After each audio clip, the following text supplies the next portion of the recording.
The petunias were particularly stubborn this morning.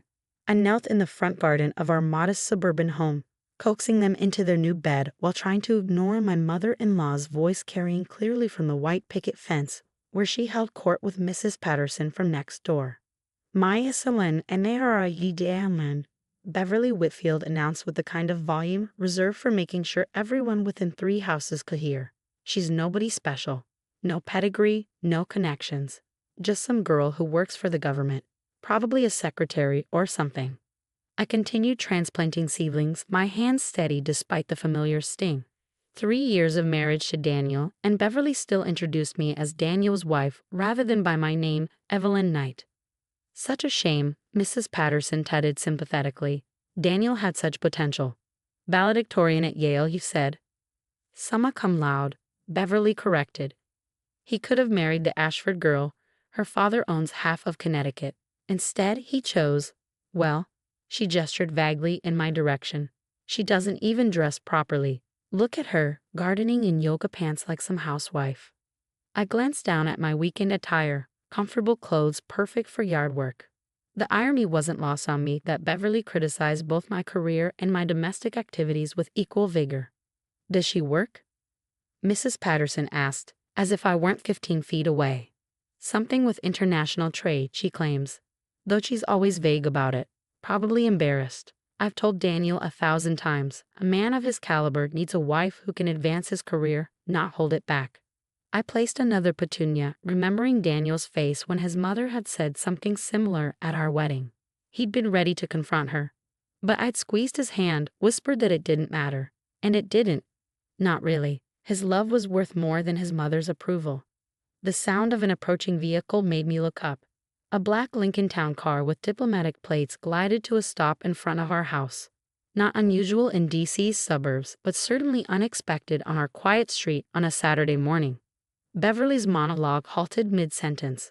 A uniformed driver emerged and opened the rear door.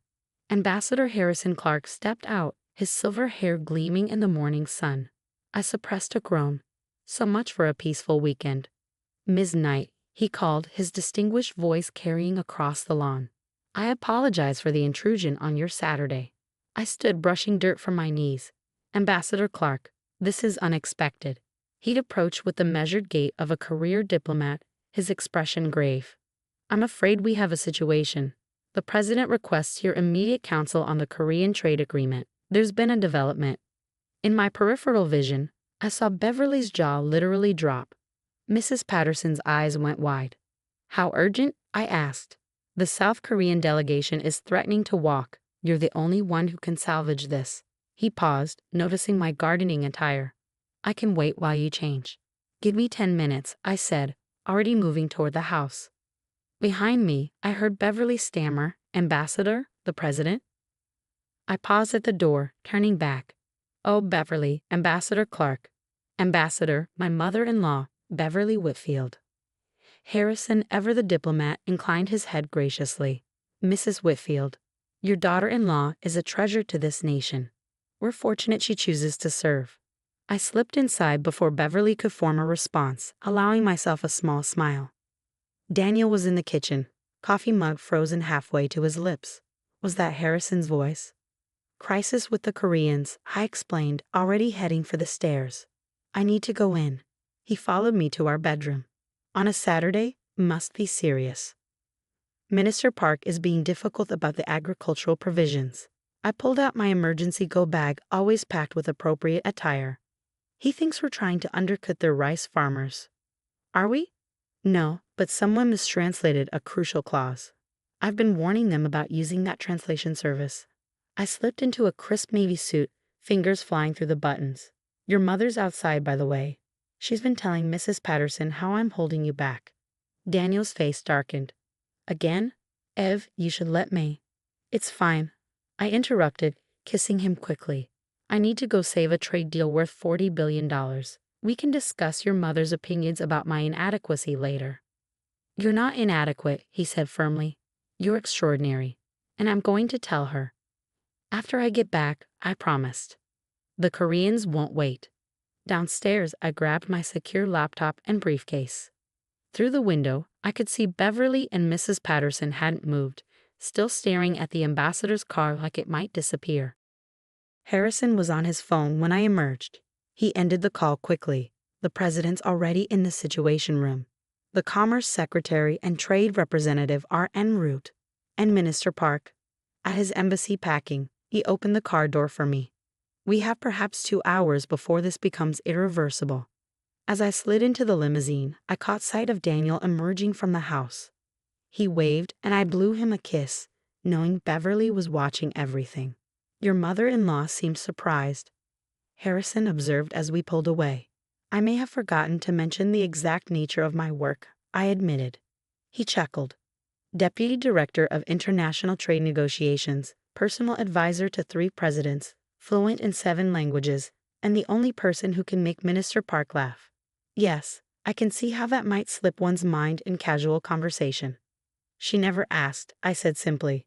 She assumed, and I let her. May I ask why? I considered the question. Would it have mattered? She decided I wasn't good enough for her son the moment she learned my parents were teachers, not titans of industry.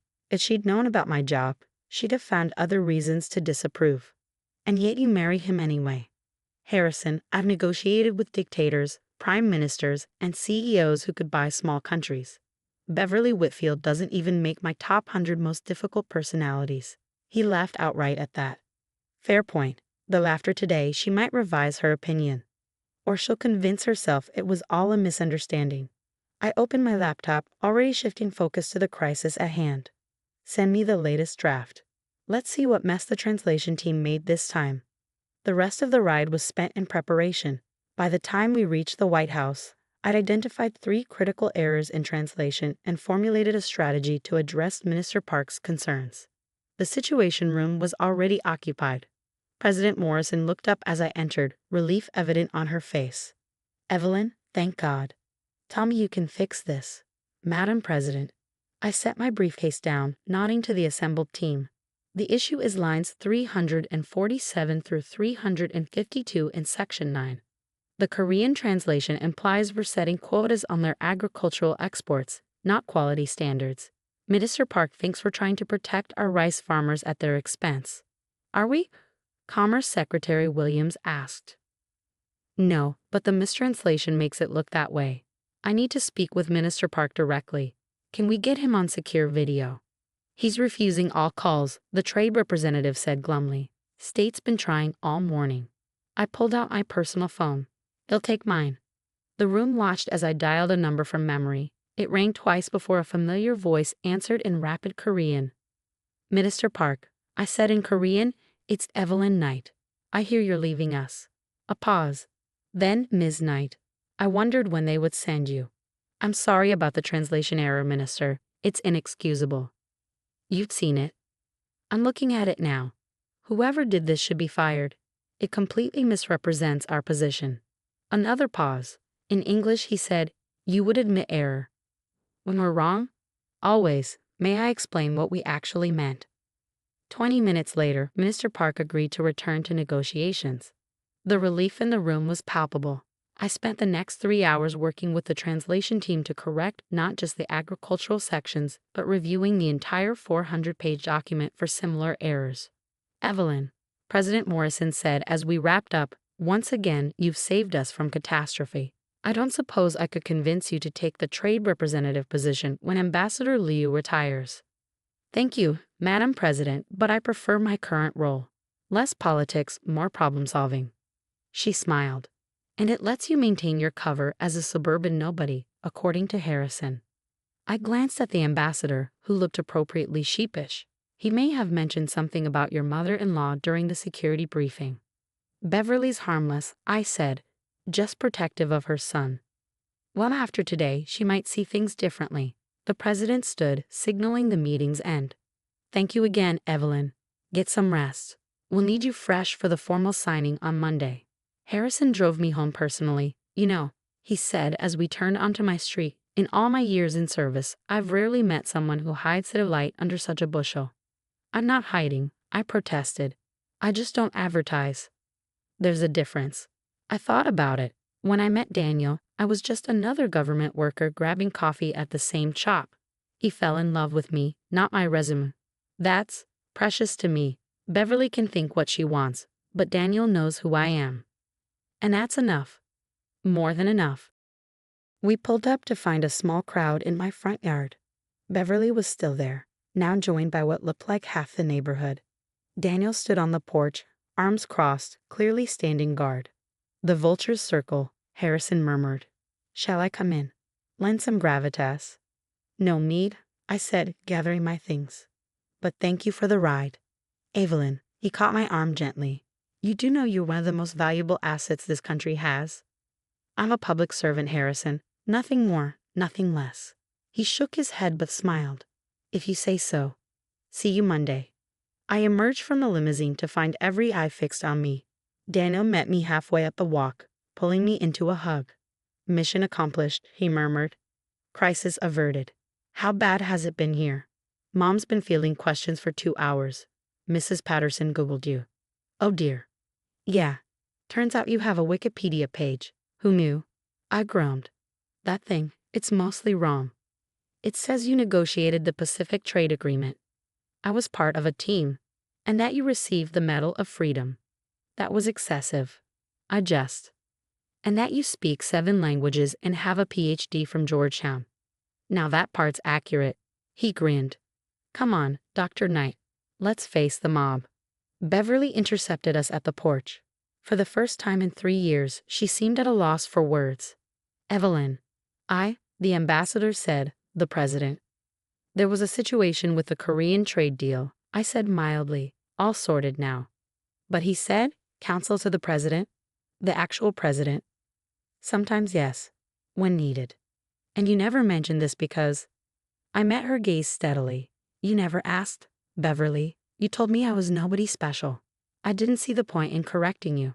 She flushed. I may have misjudged. Mrs. Patterson pushed forward. Is it true you speak Korean? And Mandarin? And Arabic? Among others, yes. And you've met world leaders. It's part of the job. The questions came fast then. Neighbors suddenly fascinated by the woman they dismissed as Daniel's quiet wife. I answered what I could, deflected what I couldn't, and finally escaped inside with Daniel's help. Well, he said, closing the door behind us. That was interesting. Your mother looked shell-shocked. She'll recover, though I think her bridge club will be hearing a very different story about her daughter-in-law from now on. I kicked off my heels, suddenly exhausted. I need to finish planting those petunias. After you saved a $40 billion trade deal, I think the petunias can wait. The petunias don't care about trade deals, I pointed out. They just need good soil and water. He pulled me close. This is why I love you. You negotiate with presidents and prime ministers, then come home and worry about flowers. Everyone needs balance, I murmured against his chest. A knock at the door interrupted us. Daniel sighed. If that's another neighbor wanting to know about your secret life. But it was Beverly, standing alone on the porch. May I come in? Daniel looked at me. I nodded. In our living room, Beverly perched on the edge of the sofa like she'd never been there before. Which, come to think of it, was almost true. She usually insisted we visit her. I owe you an apology, she began stiffly. I made assumptions. Yes, I agreed. You did. You could have corrected me. At any time. Would you have believed me, or would you have assumed I was embellishing? She had the grace to look ashamed. Probably the latter. Beverly, I said, sitting across from her, I don't need you to be impressed by my job. I need you to respect me as Daniel's partner, as part of your family. I thought Daniel was settling, that he could do better.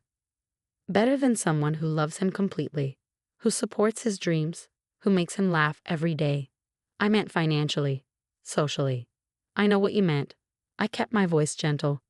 But Daniel doesn't measure success the way you do. He never has. No, she admitted. He measures it in happiness. And he's happy with you. Disgustingly happy, Daniel confirmed from the doorway, despite your best efforts to convince me otherwise. Beverly winced. I've been awful, haven't I? Yes, Daniel and I said in unison. She surprised me by laughing. I suppose I deserve that. She stood, smoothing her skirt. Evelyn, would you consider starting over? I'd like to know my daughter-in-law, the real one, not the one I invented in my head. I considered her outstretched hand. 3 years of slights, dismissals, and condescension. But also Daniel's mother, the woman who raised the man I loved. I took her hand. I'd like that. She squeezed gently. Perhaps you could tell me about your work, the real version. Over tea sometime, I suggested, when there isn't a crowd of neighbors waiting for gossip. Deal. She moved toward the door, then paused. Evelyn, the ambassador said you were a treasure to the nation. Harrison's prone to exaggeration. I don't think he was exaggerating. She met my eyes. I think I've been too small-minded to see what was right in front of me. After she left, Daniel pulled me back into his arms. That went better than expected. She's trying, I said. That's something. So about those petunias. I laughed. Yes, they still need planting. Trade deals are temporary. Gardens are forever. Spoken like a true diplomat, he teased. We spent the rest of the afternoon in the garden together, planting flowers while neighbors found excuses to walk by and stare. By evening, the petunias were in their beds, the Korean trade crisis was resolved, and Beverly had texted me about having tea next week. You know, Daniel said as we admired our handiwork, you could have shut down Mom's criticism years ago. One mention of your job, your degrees, your connections. And then what? She'd have respected me for the wrong reasons, or found new things to criticize. Besides, I leaned into him. I like our quiet life. I like being just Evelyn in our neighborhood, not Deputy Director Knight. Even if it means putting up with years of nobody special comments. Even then, because you know I'm special, that's all that matters. He kissed the top of my head. For what it's worth, I think Mom gets it now. The real you, not just the impressive resume. Maybe, or maybe she'll just brag about my Wikipedia page to her bridge club. Probably both, he admitted. As the sun set over our suburban street, I thought about identity and perception, about the faces we show the world and the ones we keep private. Tomorrow the neighbors would still gossip. Beverly would still struggle with her assumptions. And I would still be both things, the woman who advised presidents and the woman who planted petunias. But tonight, I was just Evelyn, working in her garden with the man she loved in the life they built together. And despite what Beverly had believed all these years, that made me somebody very special indeed.